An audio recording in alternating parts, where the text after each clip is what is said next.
बच्चों, कल हमने आपको छंद के बारे में बताया कि छंद के अंग कौन कौन से होते हैं। अब आज हम लोग पढ़ेंगे कि छंद के प्रकार।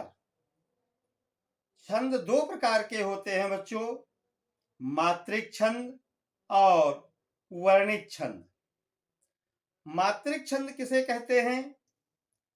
जिन रचनाओं में मात्रा का विधान होता है, मात्राएं गिनी जाती हैं, उन्हें हम मात्रिक छंद कहते हैं।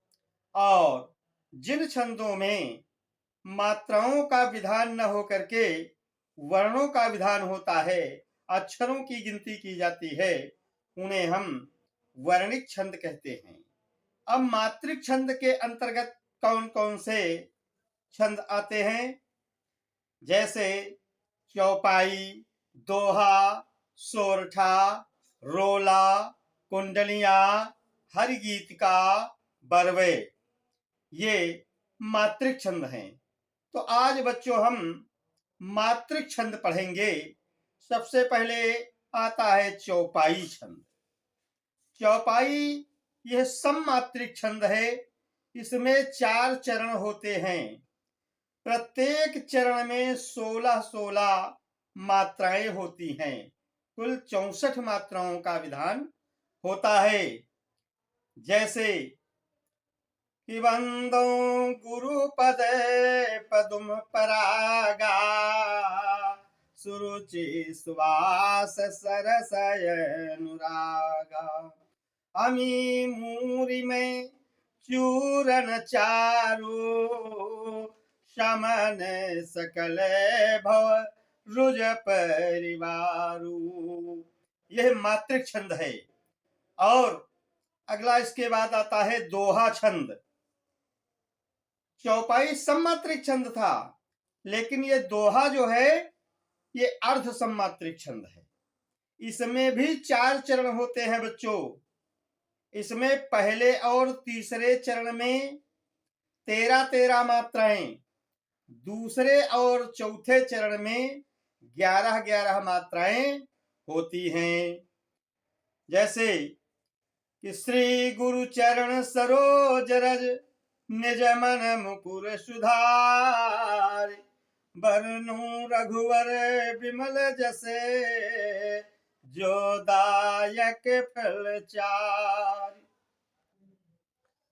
तो बच्चों, दोहा के बाद आता है सोरठा छंद। ये दोहा छंद का ठीक उल्टा होता है। इसमें पहले और तीसरे चरण में 11-11 मात्राएं, दूसरे और चौथे चरण में 13-13 मात्राओं का विधान होता है। जैसे नील सरोरुह श्याम, तरुण अरुण बारिज नयन, करऊ सुमम धाम, सदा क्षीर सागर शयन। और भी इसका उदाहरण कि सुन के वट के बैन, प्रेम लपेटे अटे पटे, बिहसे करुणाएं, चितई जान की लखन तने। इसके बाद रोला छंद आता है। इसमें भी 4 चरण होते हैं और प्रत्येक चरण में 24 मात्राएं होती हैं। 11 और 13 पर यति होती है। जैसे नव उज्ज्वल जलधार हार हीरक सी सोहती, और बिच बिच चारत बूंद माध, मुक्ता मणि मोहती।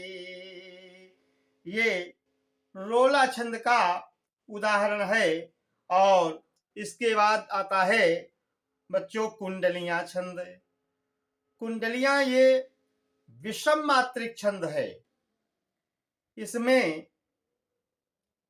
पहले के 2 चरण दोहा के और बाद के 4 चरण रोला के होते हैं। इसमें 6 चरण होते हैं।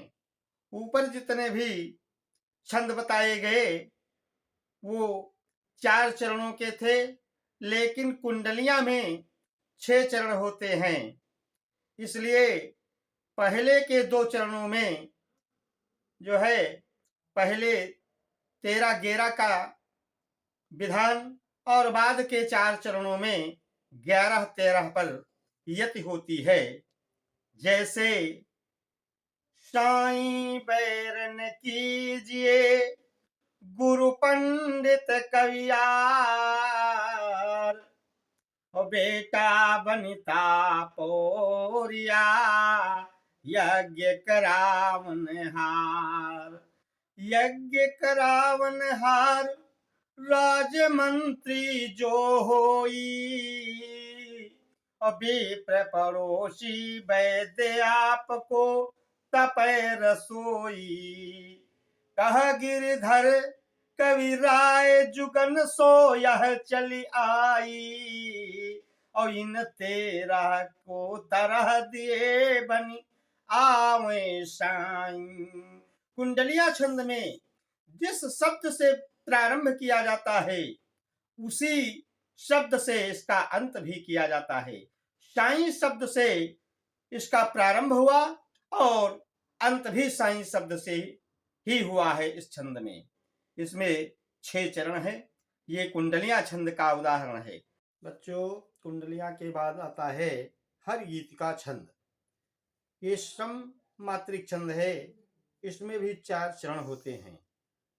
प्रत्येक चरण में 28 मात्राएं होती हैं और 16-12 पर यति होती है। चरण के अंत में लघु गुरु का होना आवश्यक है।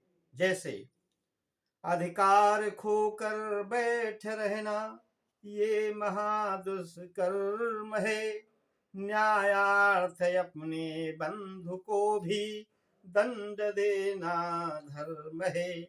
इस ध्येय पर ही कौरवों और पांडवों का रण हुआ, जो भव्य भारतवर्ष के कल्याण का कारण हुआ। ये हर गीत का छंद है बच्चों। इसके बाद आता है बरवय छंद।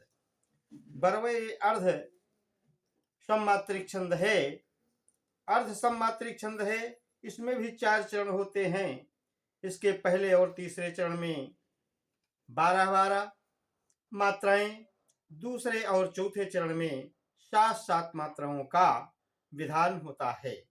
अंत में, चरण के अंत में लघु का होना आवश्यक है।